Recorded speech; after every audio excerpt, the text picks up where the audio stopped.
اعوذ باللہ السمیع العلیم من الشیطان الرجیم من حمزه ونفخه ونفسه بسم اللہ الرحمن الرحیم ربی یسر ولا تعسر وتمم بالخیر ربی زدنی علما وَإِنَّ مِنْ أَهْلِ الْكِتَابِ لَمَنْ يُؤْمِنُ بِاللَّهِ وَمَا أُنْزِلَ إِلَيْكُمْ وَمَا أُنْزِلَ إِلَيْهِمْ خَاشِعِينَ لِلَّهِ لَا يَشْتَرُونَ بِآيَاتِ اللَّهِ ثَمَنًا قَلِيلًا أُولَٰئِكَ لَهُمْ أَجْرُهُمْ عِنْدَ رَبِّهِمْ إِنَّ اللَّهَ سَرِيعُ الْحِسَابِ يَا أَيُّهَا الَّذِينَ آمَنُوا اصْبِرُوا وَصَابِرُوا وَرَابِطُوا وَاتَّقُوا اللَّهَ لَعَلَّكُمْ تُفْلِحُونَ۔ آیت نمبر 200 199 اور 200۔ یہ سورہ آل عمران ہے، چوتھا سپارہ ہے اور 2 آیات مبارکہ ہیں۔ ترجمہ احسن البیان سے ہے۔ یقیناً اہل کتاب میں سے بعض ایسے بھی ہیں جو اللہ پر ایمان لاتے ہیں اور تمہاری طرف جو اتارا گیا ہے، تمہاری طرف کون؟ نبی کریم صلی اللہ علیہ وآلہ وسلم، اور ان کی جانب جو نازل ہوا، یعنی جو اہل کتاب کے پاس اللہ تعالیٰ نے ان کو کتابیں عطا فرمائی، صحیفے عطا فرمائی، ان سب پر ایمان لاتے ہیں، وہ اس پر بھی اللہ سے ڈرتے ہیں اور اللہ کی آیتوں کو تھوڑی تھوڑی قیمت پر، تھوڑے سے فائدے کے لیے، دنیاوی تھوڑے سے فائدے کے لیے بیچتے بھی نہیں ہیں۔ اللہ سے ڈرتے بھی ہیں اور وہ ان کو بیچتے بھی نہیں ہیں، کلام اللہ کو بیچتے بھی نہیں، اللہ کے کلام کو، اللہ کی آیات کو دنیا کے کسی فائدے کے عوض میں وہ بیچتے بھی نہیں ہیں۔ ان کا بدلہ ان کے رب کے پاس ہے۔ یقیناً اللہ جلد حساب لینے والا ہے، سریع الحساب۔ اے ایمان والو، تم ثابت قدم رہو اور ایک دوسرے کو تھامے رکھو اور جہاد کے لیے تیار رہو اور اللہ سے ڈرو تاکہ تم مراد کو پہنچو، تاکہ تم کامیاب ہو جاؤ۔ وَإِنَّ مِنْ أَهْلِ الْكِتَابِ، اس آیت میں اہل کتاب یہود و نصارہ کے اس گروہ کا ذکر ہے جو سچے دل سے مسلمان ہو گئے تھے۔ ایک چیز ہے، اس سے پہلے جو بیان ہوا اس سے اس کا ربط کیا ہے؟ ربط یہ ہے کہ اس سے پہلے اہل کتاب اور ان کے علماء کے عیوب اور نقائص بیان ہوئے تھے کہ ان کے نقص کیا کیا ہیں اور ان کے اندر عیب کیا کیا ہیں، یہ اللہ تعالیٰ نے بیان فرمایا تھا، جس سے یہ بات یعنی ذہن میں آ سکتی تھی، یہ وہم بھی ہو سکتا تھا کہ شاید سارے اہل کتاب اور ان کے سارے علماء ایک ہی جیسے ہیں۔ قرآن حکیم نے اس غلط فہمی کو بھی دور فرما دیا کہ سب ایک جیسے نہیں ہیں، ان میں سے کچھ ایسے بھی ہیں کہ جو بڑے پاک دل ہیں اور بہت نیک فطرت اور سلیم الطبع ہیں۔ سب کے مزاج ایک جیسے نہیں ہیں اور سارے ایک ہی قماش کے بھی نہیں ہیں۔ قرآن مجید کی یہ شان ہے کہ وہ تعصب کے انداز میں کوئی بھی بات نہیں سکھاتا، وہ بالکل صاف، واضح، بیان فرماتا ہے۔ قرآن مجید میں جہاں بھی بیان آیا ہے، کہیں پر بھی آپ کو ایسا نہیں ملے گا کہ سارے گروہوں کو ایک ہی کھاتے میں ڈال دیا گیا ہو، بلکہ جو جس قابل تھا اس کی قابلیت کے مطابق اس کا ذکر یہاں پر موجود ہے۔ جیسے کہ بہت سے لوگ تعصب کا شکار ہوتے ہیں تو ان کو تعصب نہیں کرنا چاہیے، اس کے بارے میں بڑی وعید ہے۔ اور بہت سے لوگ ایسا ہے کہ وہ کہتے ہیں کہ پورا کا پورا، یعنی کسی قبیلے کو، پورے کے پورے گروہ کو کہتے ہیں نہیں وہ تو سارے ہی ایسے ہیں، بلکہ پھر لطیفے بنتے ہیں کسی کے کنجوسی کے متعلق، کسی کے وہ بزدلی کے متعلق لطیفے بناتے ہیں کہ یعنی سارا، کسی کے یعنی بے وقوفی کے متعلق لطیفے بناتے ہیں کہ ان کے ہاں تو دماغ ہے ہی نہیں۔ تو اس طرح سے نہیں کرنا چاہیے کیونکہ سارے ایک جیسے نہیں ہوتے۔ یہ ویسے بھی جو لوگ منطق پڑھتے ہیں ان کو پتہ ہے کہ ایک سبق پڑھایا جاتا ہے نا، استقراء کا قانون پڑھایا جاتا ہے، اور استقراء کہتے ہیں کہ یقین کا فائدہ نہیں دیتا، اس میں یہی بات پڑھائی جاتی ہے۔ کوئی بھی قبیلہ ہو، ہر قبیلے میں اچھے برے ہوتے ہیں، ٹھیک ہے، نیک دل بھی ہوتے ہیں اور ناپاک دل بھی ہوتے ہیں۔ تو ہر طرح کے لوگ آپ کو ہر قبیلے میں ملیں گے، بہادر بھی ملیں گے، بزدل بھی ملیں گے، سخی بھی ملیں گے اور آپ کو بخیل بھی ملیں گے۔ تو یہ چیز ہے۔ یہ اور بات ہے کہ کسی قبیلے میں اچھے زیادہ ہوتے ہیں اور کسی قبیلے میں اچھے کم ہوتے ہیں، یہ اور بات ہے۔ تو یہاں پر اللہ تعالیٰ نے اہل کتاب کا بیان فرمایا، ان کے ایمان کا بیان فرمایا کہ یہ لوگ اللہ تعالیٰ پر ایمان لاتے ہیں، پہلی کتابوں پر اور قرآن مجید پر ایمان لاتے ہیں، اللہ سے ڈرنے والے ہیں اللہ کی آیات کے بدلے دنیاوی مفاد حاصل نہیں کرتے، ان کے لیے اللہ تعالیٰ کے دربار میں ان کا اجر محفوظ ہے، بلکہ دوہرا اجر ہے۔ حدیث شریف میں ہے ایسے لوگوں کے لیے دوہرا اجر ہے۔ اہل کتاب ایمان لائیں تو ان کے لیے ڈبل اجر ہے، سنگل نہیں ہے۔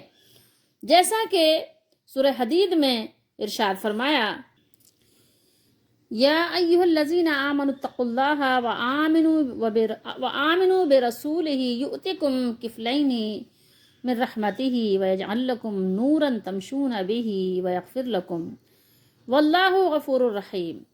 فرمایا اے ایمان والو، تم اللہ سے ڈرو اور اس کے رسول پر ایمان لاؤ، وہ تمہیں اپنی رحمت سے 2 حصے دے گا۔ 2 حصے کیا دے گا؟ کفلین من رحمتہ، یعنی جو اجر ہے وہ تمہیں اجر صلہ بدلہ 2 یعنی ڈبل ملے گا۔ مسلمانوں کو جو پیدائشی مسلمان ہیں یا جو مشرک تھے اور پھر مسلمان ہوئے، ایمان لائے کفار، تو ان کو تو سنگل اجر ہے، ایک اجر ہے، ان کا بھی کم نہیں ہے، ان کا بھی پورا پورا بدلہ ملے گا، اللہ کسی کا کم نہیں کرے گا۔ لیکن جو اہل کتاب ہیں ان کے لیے اللہ نے فرمایا کہ کفلین، ان کے لیے کفلین ہے، اور حدیث شریف میں بھی ہے، وہ بھی ہم آپ کو سناتے ہیں۔ تو تمہارے لیے کتنا ہے؟ دوہرا ہے، ڈبل ہے، 2 حصے تمہیں اجر دے گا، اور تمہارے لیے ایسا نور بنائے گا۔ فرمایا وَيَجْعَلْ لَكُمْ نُورًا تَمْشُونَ، کہ تم اس کے ساتھ چلو گے، تم نور کے ساتھ چلو گے، سبحان اللہ، اور وہ تمہیں بخش دے گا۔ وَيَغْفِرْ لَكُمْ وَاللَّهُ غَفُورٌ الرحیم، اور اللہ بہت معاف کرنے والا، نہایت رحم کرنے والا ہے۔ اللہ کی رحمت کا تو کوئی ٹھکانہ نہیں ہے۔ تو یہود میں سے جو لوگ ایمان لائے یا جو نصارہ میں سے ایمان لائے، تو ظاہر ان کو اہل کتاب، قرآن ان کو اہل کتاب کے نام سے تعارف ان کا کرواتا ہے، ان کا ذکر اہل کتاب کے نام سے اکثر و بیشتر مقام پر ہے۔ تو ان کے بارے میں یہ ہے کہ ان کے لیے دوہرا اجر ہے، حدیث شریف میں بھی ہے، بھی ہم آپ کو سنا بھی دیں گے۔ لیکن بات یہ ہے کہ ان میں سے ایمان لانے، اہل یہود میں سے ایمان لانے والے بہت کم تھے، ٹھیک ہے، یہ صفات یہود میں بہت کم تھی۔ علماء یہود میں سے عبداللہ بن سلام رضی اللہ تعالیٰ عنہ آپ کو سر فہرست نظر آئیں گے، جیسے ان صفات کے حامل چند لوگ ہی تھے، جیسے عبداللہ بن سلام تھے، جن کی تعداد 10 سے زیادہ نہیں تھی غالباً۔ البتہ جو نصارہ تھے، اہل نصارہ، ان میں سے بہت سے لوگوں نے ایمان قبول کیا، جن میں حبشہ کے بادشاہ، اس کے علاوہ عیسائیوں میں کثیر تعداد تھی جنہوں نے ایمان کو قبول کیا، بہت سے لوگ تھے، انہوں نے حق کو قبول کیا، اور حق کو قبول کرنے کے بعد اس کی اشاعت اور تبلیغ بھی کی۔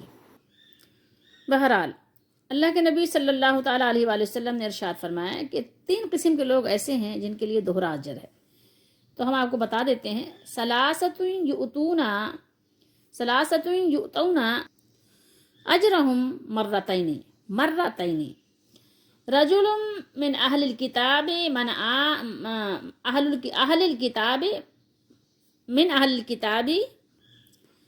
رجل من اہل الکتاب آمن بنبیہ وآمن بی فلہ اجران وعبد مملوک ادى حق اللہ وحق موالیہ فلہ اجران اذا ادب الرجل وحق موالیہ فلہ اجران اذا ادب الرجل امتہ فاحسن تأدیبها ثم اعتقها وتزوجها فلہ اجران۔ 3 قسم کے لوگوں کو دگنا اجر اور ثواب ملے گا۔ نمبر 1، اہل کتاب میں سے وہ شخص جو اپنے نبی علیہ السلام کے ساتھ اور میرے ساتھ ایمان لایا، تو اس کے لیے 2 اجر ہیں۔ 2 اجر کیوں ہیں؟ ایک تو یہ کہ اس نے اپنے نبی کی بات کو مانا، ایمان قبول کیا، اور دوسرے نبی کریم آخری نبی پر ایمان قبول کیا۔ اور فرمایا کہ وہ غلام جو اللہ کا حق ادا کرے، یعنی ہے تو غلام، اب تو غلاموں کا زمانہ نہیں ہے، لیکن جب کی بات ہو رہی ہے کہ نبی کریم صلی اللہ علیہ وسلم نے فرمایا کہ اس کے لیے دوہرا اجر کیوں ہے، کہ ایک تو وہ اللہ تعالیٰ کی بندگی کرتا ہے، مسلمان ہے، اللہ کے حقوق کا خیال رکھتا ہے، اور دوسرا کیا ہے، دوسرا یہ کہ جو اپنے مالک کی اس کی ذمہ داریاں ہیں اس کو بھی پوری طریقے سے ادا کرتا ہے، ٹھیک ہے، اپنے مالکان کا حق بھی ادا کرتا ہے، تو اس کے لیے بھی 2 اجر ہیں۔ اور وہ شخص نمبر 3 یہ ہے کہ جس نے اپنی باندی کو، کنیز کو ادب سکھایا اور خوب اچھی طرح ادب سکھایا، پھر اسے آزاد کر دیا، اور اس سے شادی کر لی، نکاح کر لیا، تو اس کے لیے بھی 2 اجر ہیں۔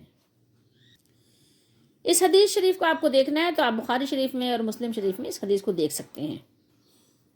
یہ وہ بہترین لوگ ہیں، یہ وہ یعنی کریم لوگ ہیں کہ جن کی یہاں پر اللہ تعالیٰ شان بیان فرما رہا ہے۔ یہ اہل کتاب کے منتخب لوگ ہیں۔ یہ اور بات ہے کہ وہ یہود ہوں یا نصارہ ہوں، اس سے کچھ فرق نہیں پڑتا، ٹھیک ہے؟ یہ دونوں کے لیے اللہ تعالیٰ نے یہاں پر یہ بات بیان فرمائی۔ اور اسی طریقے سے اللہ تعالیٰ نے سورہ قصص میں ان کے بارے میں بیان فرمایا ہے، الذین آتیناہم الکتاب من قبلہ ہم بہ یؤمنون وَإِذَا يُتْلَى عَلَيْهِمْ قَالُوا آمَنَّا بِهِ إِنَّهُ الْحَقُّ مِنْ رَبِّنَا إِنَّا كُنَّا مِنْ قَبْلِهِ مُسْلِمِينَ أُولَئِكَ يُؤْتَوْنَ أَجْرَهُمْ مَرَّتَيْنِ بِمَا صَبَرُوا۔ جن لوگوں کو ہم نے اس سے پہلے کتاب دی تھی وہ اس پر ایمان لے آتے ہیں، اور جب قرآن ان کو پڑھ کر سنایا جاتا ہے تو کہتے ہیں کہ ہم اس پر ایمان لے آئے، بے شک وہ ہمارے رب کی طرف سے برحق ہے اور ہم تو اس سے پہلے کے فرما بردار ہیں۔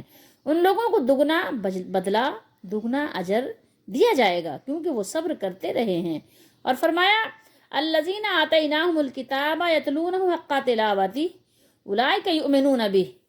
جن لوگوں کو ہم نے کتاب عنایت کی ہے وہ اس کو ایسا پڑھتے ہیں جیسا کہ اس کے پڑھنے کا حق ہے، یہی لوگ اس پر ایمان رکھنے والے ہیں۔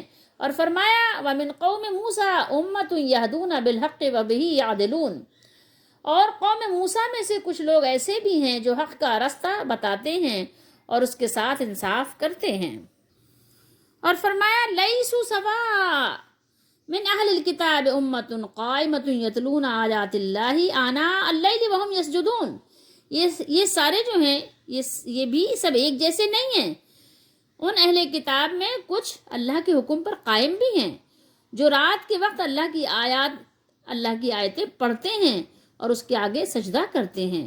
اور فرمایا قل آمنوا به او لا تؤمنوا ان الذين اوتوا العلم من قبله اذا يتلى عليهم يخرون للاذقان سجدا ويقولون سبحان ربنا ان كان وعد ربنا لمفعولا ويخرون للاذقان يبكون ويزيدهم خشوعا۔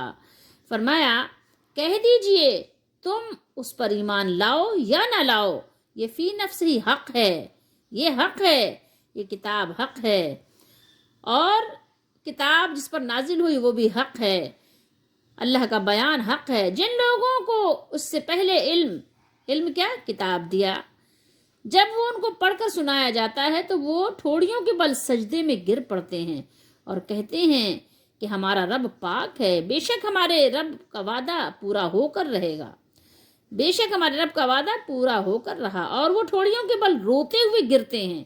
اور یہ قرآن ان کے خشوع کو اور زیادہ کرتا ہے، ان کی عاجزی کو اور بڑھا دیتا ہے۔ تصور کیجئے، کیا یہ تو ان لوگوں کی شان بیان ہو رہی ہے، کیا ہم میں یہ خوبیاں ہیں، کیا ہم میں یہ صفات ہیں جو اللہ نے قرآن میں بیان کی ہے کہ وہ ٹھوڑیوں کے بل گر جاتے ہیں، سجدے کرتے ہیں، روتے ہیں، گڑ گڑاتے ہیں اور معافی مانگتے ہیں اور اپنے مالک کی حمد و ثنا کرتے ہیں۔ یہ سورہ آل عمران کی آخری آیت ہے جو 200 پر یعنی ختم ہے، یعنی اختتام ہے اس کا، آیت نمبر 200 پر۔ یہ آخری آیت ہے، اس میں کچھ اللہ تعالیٰ نے اہم نصیحتیں ایمان والوں کو فرمائی ہیں۔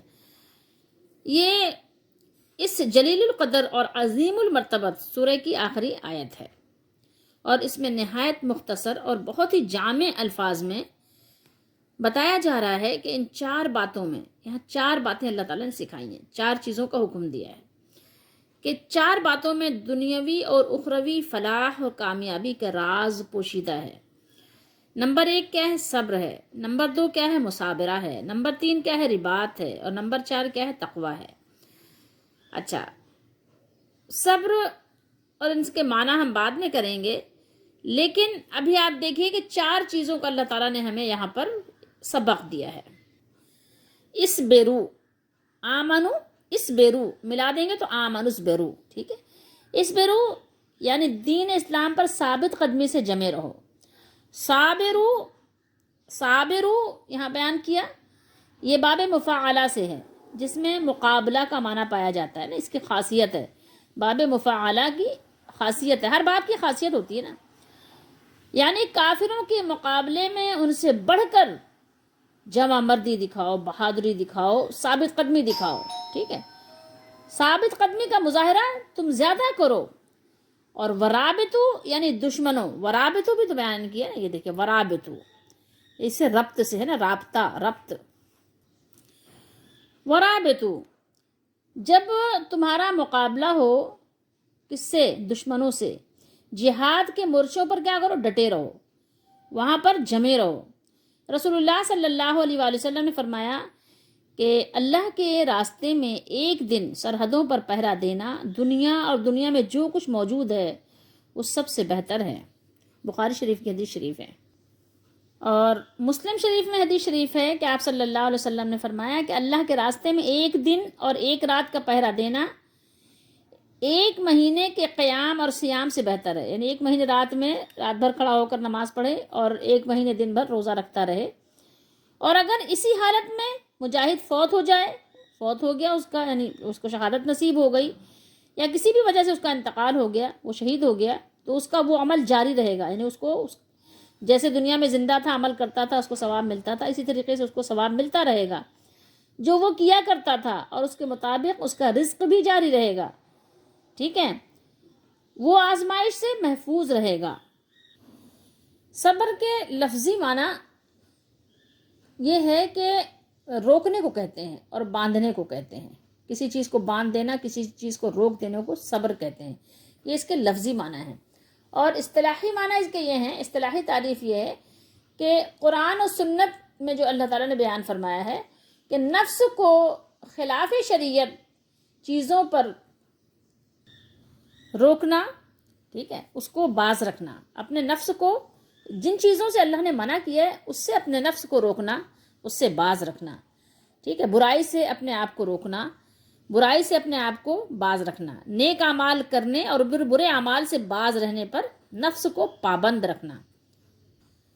تو یقیناً اس میں مشقت تو ہے، برائی کرنے کو جی چاہ رہا ہے لیکن کیوں نہیں کر رہے ہیں؟ اپنے آپ کو روک رہے ہیں کہ نہیں برائی نہیں کرنا. نیکی کرنے کا جی نہیں چاہ رہا ہے لیکن نیکی کر رہے ہیں، اس پر اپنے آپ کو جمائے رکھنا، لگائے رکھنا، اسے صبر کہتے ہیں. جن کاموں کا اللہ تعالیٰ نے حکم فرمایا ہے یا رسول اللہ صلی اللہ تعالیٰ علیہ وآلہ وسلم نے بیان کیا ہے کہ یہ کرنا ہے، نماز پڑھنی ہے، فجر کا وقت ہو نماز پڑھنی ہے، جھوٹ نہیں بولنا ہے، مطلب بہت ساری چیزیں ہیں، آپ کو خود معلوم ہو مطلب ہے کہ کیا چیزیں غلط ہیں. خود انسان کے اپنے اندر سے آواز آتی ہے کہ یہ غلط ہے اور وہ لوگوں سے چھپاتا ہے تو اس کو اندازہ ہوتا ہے. تو ان چیزوں پر اپنے آپ کو کاربند رکھنا یہ صبر کہلاتا ہے.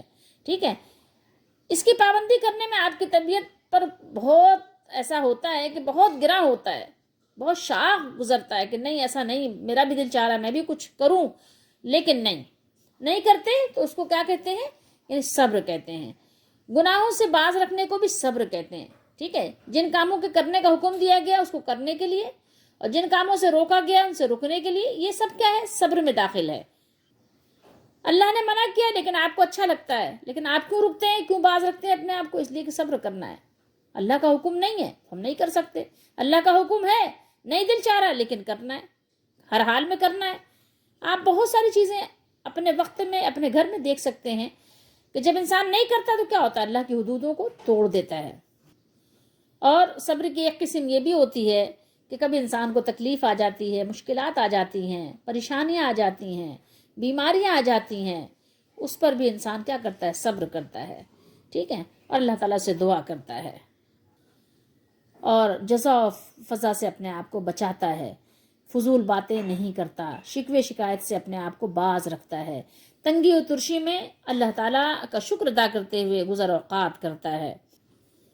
وصابرو، مصابرہ یہ اس کا کیا معنی ہے؟ دشمن کے پے در پہ یعنی مسلسل حملوں کے سامنے فولاد بن کر کھڑے رہنا. جیسے لوہے کی دیوار، قرآن میں جیسے اللہ نے سورہ صف میں بیان فرمایا ہے کہ وہ ایسے ہوتے ہیں. صحابہ کرام کی یہ شان تھی کہ وہ ایسے دشمن کے مقابلے میں رہتے تھے. تو یعنی فولاد بن جانا، فولاد بن کر کھڑے ہو جانا. اور رباط کا معنی ہے رباط، ورابطو، رباط کہتے ہیں نفس کو نیت حسنہ پر آمادہ رکھنا اور جسم کو عبادت پر کاربند رکھنا. اس کا اعلیٰ مقام یہ ہے کہ انسان جہاد فی سبیل اللہ کے لیے کمر بستہ رہے، تیار رہے اور گھوڑا تیار رکھے اور نفس کو نماز کا خوگر بنائے، عادت ڈالے، اور تقوی کی تفسیر جا بجا یعنی آپ نے پڑھ لی ہے، سن لی ہے۔ جب کسی فرد یا قوم میں یہ صفات پائی جاتی ہیں تو رحمت الہی اور نصرت الہی اس کی پاسبان ہوتی ہے، پاسداری کرتی ہے۔ مشکلات کے پہاڑ از خود راستہ چھوڑ دیتے ہیں، دنیا میں بھی عزت نصیب ہوتی ہے اور آخرت میں بھی سرخروئی حاصل ہوتی ہے۔ یا ایھا الذین آمنوا اصبروا، اطاعت الہی پر جہاں اللہ تعالیٰ کی فرما برداری کرنی ہے وہاں پر اللہ تعالیٰ کی اطاعت کے اختیار کرنے میں اور شہوات و لذات کے ترک کرنے میں اپنے نفس کو مضبوط رکھو اور ثابت قدم رکھو۔ جنگ کی شدتوں میں دشمن کے مقابلے میں ڈٹے رہو۔ یہ صبر کی سخت ترین صورت ہے، سخت ہے، یہ مشکل ہے بہت۔ بڑوں کے قدم پھسل جاتے ہیں، بڑوں کے دل ہل جاتے ہیں، تو ایسے وقت میں اللہ سے مدد مانگتے ہوئے اور اپنے آپ کو جمائے رکھو، اللہ سے مدد مانگتے رہو۔ اللہ کی مدد ہوگی جب ہی یہ کام بن سکتا ہے، ورنہ اس کے علاوہ اور کوئی صورت نہیں نظر آتی۔ میدان جنگ میں یا محاذ جنگ میں مورچہ بند رہو، مورچہ بند ہو کر ہما وقت چوکنا اور جہاد کے لیے تیار رہو۔ یہ بھی بڑے عزم و حوصلے کا کام ہے، ہر ایک کے بس کی بات نہیں ہے۔ اسی لیے رسول اللہ صلی اللہ تعالیٰ علیہ وآلہ وسلم نے فرمایا، جہاد میں اسلامی سرحد کا پہرا دینا، مورچہ بند ہونا دنیا و ما فیہا سے بہتر ہے۔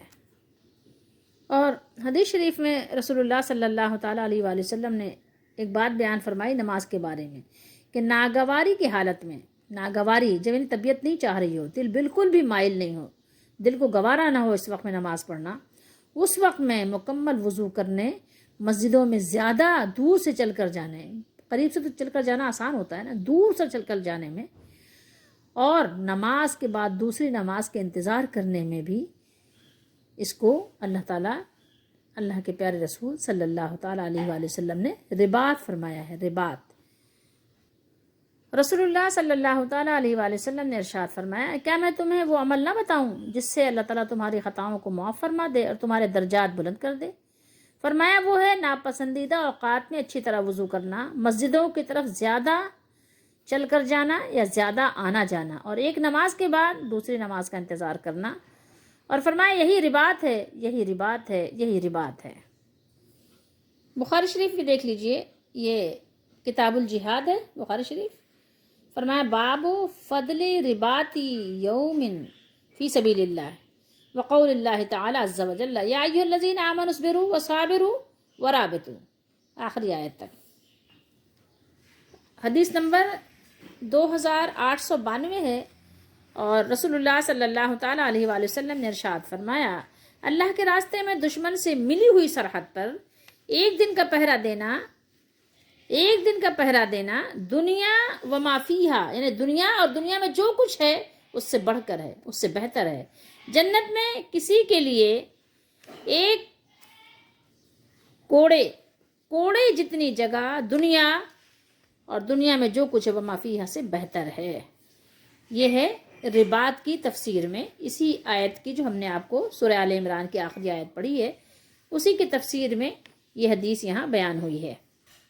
تو یہاں یہ بات ہے کہ مرابطہ سے مراد دشمن کے مقابلے میں مورچوں میں جمے رہنا اور اسلام کی سرحدوں کی حفاظت کرنا تاکہ دشمن انہیں عبور کر کے مسلمانوں کے علاقوں میں داخل نہ ہو۔ بہت سی احادیث میں اس کی ترغیب اور اس پر بہت زیادہ اجر و ثواب ملنے کا ذکر بیان ہوا ہے۔ مسند احمد میں فضالہ بن عبید کی روایت کو بیان کیا ہے کہ میں نے رسول اللہ صلی اللہ تعالیٰ علیہ وآلہ وسلم کو یہ بیان فرماتے ہوئے سنا۔ آپ صلی اللہ علیہ وسلم نے فرمایا، ہر میت کے عمل کو ختم کر دیا جاتا ہے سوائے اس کے جو اللہ کے راستے میں پہرا دیتے ہوئے فوت ہوا ہو، تو اس کا عمل قیامت تک بڑھتا رہتا ہے اور وہ قبر کے فتنے سے بھی محفوظ رہتا ہے۔ ترمذی شریف کی ایک حدیث شریف ہے، رسول اللہ صلی اللہ تعالیٰ علیہ وآلہ وسلم نے بیان فرمایا کہ دو آنکھیں ایسی ہیں جن کو جہنم کی آگ نہیں چھوئے گی۔ نمبر ایک وہ آنکھ جو اللہ کے ڈر کی وجہ سے رو پڑی، جس کو رونا آیا اللہ کے ڈر کی وجہ سے، اللہ کے خوف سے، تقوی کی وجہ سے جو روتا ہے، جو رو پڑا۔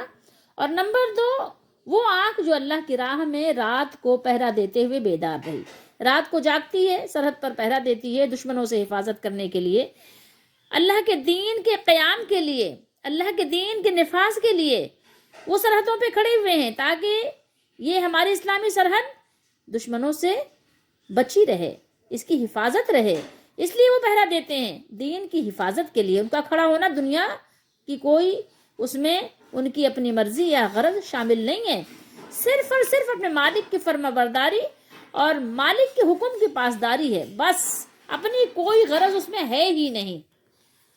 یا ایھا الذین آمنوا اصبروا وصابروا ورابطوا واتقوا اللہ لعلکم تفلحون، اے ایمان والو صبر سے کام لو، ثابت قدم رہو اور حق کی خدمت میں سرگرم رہو اور اللہ سے ڈرتے رہو تاکہ تم فلاح پاؤ۔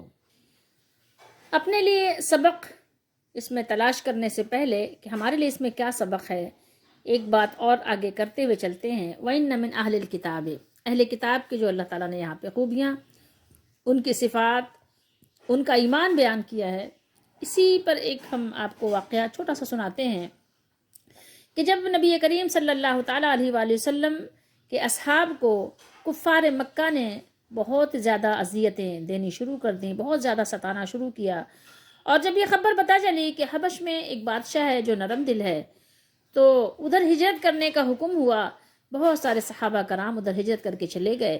جب وہاں ہجرت کر کے وہ چلے گئے تو ظاہر ہے کفار مکہ تو دشمنی میں بہت عروج پر تھے، ان کو چین نہیں آیا، انہوں نے کہا لو ہم نے یہاں اذیتیں دی، وہ چھپ کر وہاں چلے گئے، وہاں جا کر آرام سے زندگی بسر کر رہے ہیں، تو وہ وہاں بھی چلے گئے، کچھ لوگ وہاں بھی گئے، وہاں جا کے شکایتیں کی اور کہا کہ تم کو پتہ نہیں ہے جو حبش کا بادشاہ تھا جس کو نجاشی کے نام سے ہم جانتے ہیں، تو اس سے شکایت کیا کی، کہنے لگے کہ دیکھو یہ لوگ آئے ہوئے ہیں اور یہ پتہ ہے آپ کے دین کو مانتے بھی نہیں ہیں، یہاں آئے نیا دین انہوں نے پھیلایا ہوا ہے، ہمارے شہر میں مکے میں بگاڑ پیدا کی ہوئی ہے اور اب آپ یہاں آ کر یہاں پر سکون پذیر ہوئے ہیں، اور یہاں پر انہوں نے کیا کیا ہوا ہے کہ آپ کے دین کو بھی نہیں مانتے اور اس میں بھی یہ طرح طرح کی باتیں کرتے ہیں۔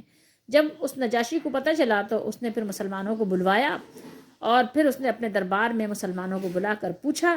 تو مختصر سی بات میں آپ کو یہ بتانا چاہتی ہوں کہ وہ حضرت جعفر جن کا نام ہے، یہ حضرت علی رضی اللہ تعالیٰ عنہ کے بھائی ہیں، حضرت جعفر بن ابو طالب رضی اللہ تعالیٰ عنہ نے بادشاہ حبشہ نجاشی کے پاس سورہ مریم کی تلاوت فرمائی۔ جب بادشاہ نے ان سے پوچھا تو انہوں نے بتایا کہ دیکھیے ہم عیسیٰ علیہ السلام کو مانتے ہیں لیکن جس طرح آپ مانتے ہیں ہم ویسے نہیں، ٹھیک ہے، جیسے ہمارے زمانے میں بھی کہا جاتا ہے نا کہ ہم اولیاء کو مانتے نہیں، ہم مانتے ہیں لیکن جیسے کہ اور لوگ مانتے ہیں ہم ویسے نہیں مانتے، کیونکہ وہ مانگتے ہیں اور ان کو حاجت روا مشکل کشا سمجھتے ہیں، لیکن ہم ان کو اللہ کا نیک بندہ سمجھتے ہیں اور ان کو اللہ کے دربار میں کیا سمجھتے ہیں کہ اللہ کے دربار میں، اللہ کی بارگاہ میں وہ کیا ہے، معزز ہیں، مکرم ہیں، وہ اللہ تعالیٰ کے انعام و اکرام کے مستحق ہو گئے، تو ہمیں ان کے راستے پہ چلنا ہے، ان سے مانگنا نہیں ہے۔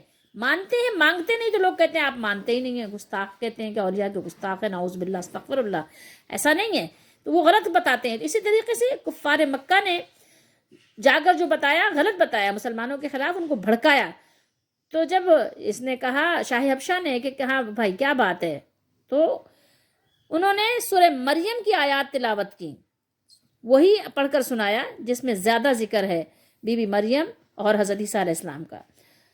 تو اس وقت ان کے پاس عیسائی علماء بھی بیٹھے ہوئے تھے، پادری بھی موجود تھے، کس کے پاس، وہ بادشاہ حبشہ جو نجاشی تھا اس کے پاس بیٹھے ہوئے تھے۔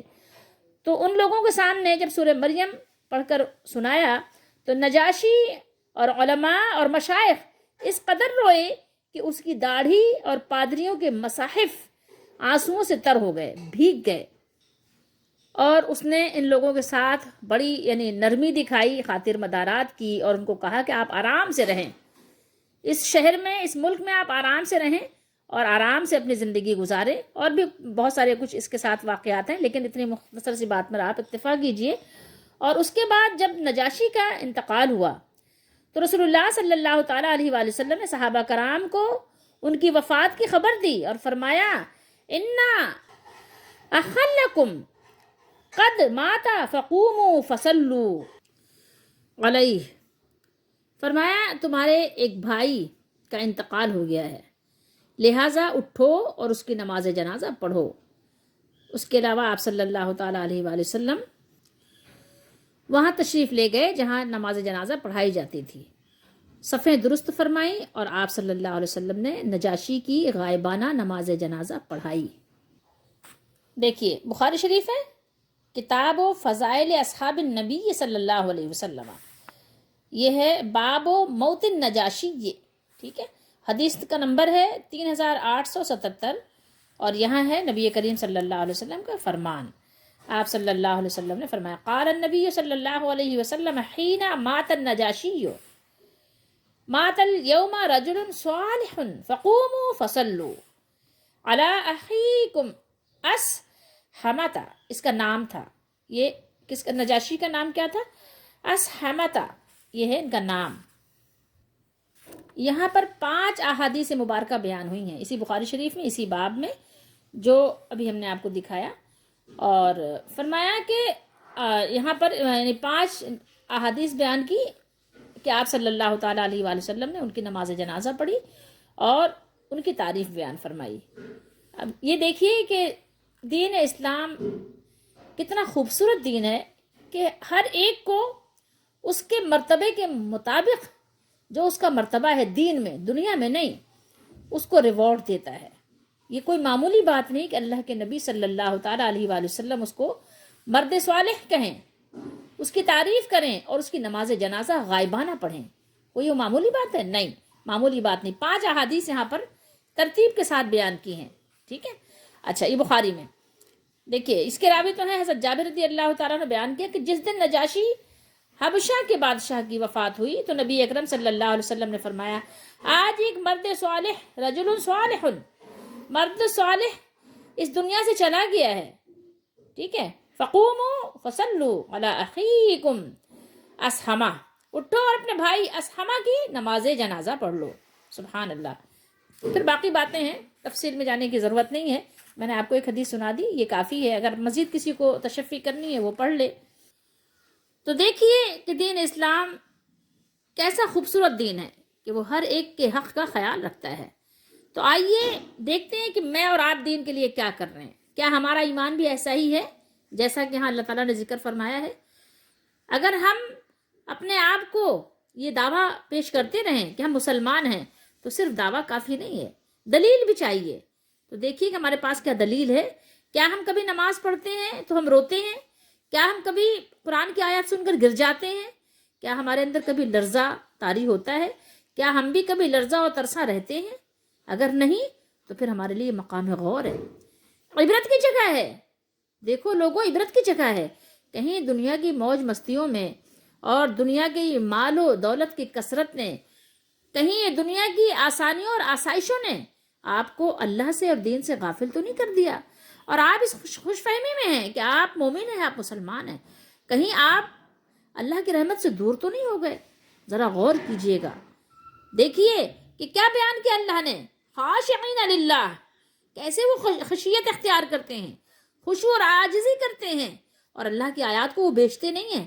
آج دیکھیے ہمارے زمانے میں کتنے لوگوں نے غلط غلط مسئلے مسائل گڑھ رکھے ہیں، اور قرآنی آیات کو ایک طرح سے نعوذ باللہ وہ اپنی خوشی کے لیے، اپنے دین، اپنے مذہب جو انہوں نے بنا لیے ہیں، جو گھڑ لیے ہیں جو انہوں نے اپنے فرقے بنا لیے ہیں، اس کی خاطر کیا وہ دین اسلام کو بیچ تو نہیں رہے؟ غور کیجئے، اللہ کی آیات کے بدلے تھوڑی تھوڑی سی وہ شہرت، تھوڑی تھوڑی سی عزت، تھوڑا تھوڑا سا مال تو نہیں حاصل کر رہے ہیں، دولت و ثروت، اس کے بدلے میں کہیں ایسا تو نہیں غلط مسئلے، غلط فتوے بتا کر یہ سامان قلیل حقیر سا مال حاصل تو نہیں کر رہے ہیں؟ ذرا غور کیجئے، میرے اور آپ کے لیے بھی غور کا مقام ہے۔ صحیح مسئلے اور مسائل بتایا کریں، اللہ تعالیٰ حساب لینے والا ہے، اس کو اپنے نگاہوں میں رکھا کریں کہ ایک دن اللہ تعالیٰ بہت جلدی حساب لے گا۔ کب لے گا؟ جلدی سے لے گا۔ میں اور آپ سمجھ رہے ہیں بہت ٹائم ہے، بہت وقت ہے، بہت دور ہے، نہیں، بہت قریب ہے۔ انہم یرونہ بعیدا ونراہ قریبا، تم جس کو دور دیکھ رہے ہو اس کو قریب دیکھ رہے ہیں۔ سورہ معارج میں اللہ تعالیٰ نے ارشاد فرمایا، ذرا غور کیجئے گا، دور نہیں ہے، بالکل قریب ہے۔ اقترب للناس، لوگوں کا حساب قریب ہے، دور نہیں ہے، اور اللہ بہت جلد حساب لے گا، بہت جلد، دیر نہیں لگے گی، سریع ہے. سمجھ لیجئے. اس کے مقابلے میں کیا آتا ہے؟ اس کے مقابلے میں بھی ہے نا سست، جس کو آپ پڑھتے ہیں نا کہ جس کا عمل اس کو پیچھے رکھے، من بطع، جس کا یعنی عمل اس کو کیا کرے، سست بنا دے، عمل میں بہت سست ہو، پیچھے ہو، تو کیا اس کا نسب اسے آگے کر دے گا؟ نہیں کرے گا.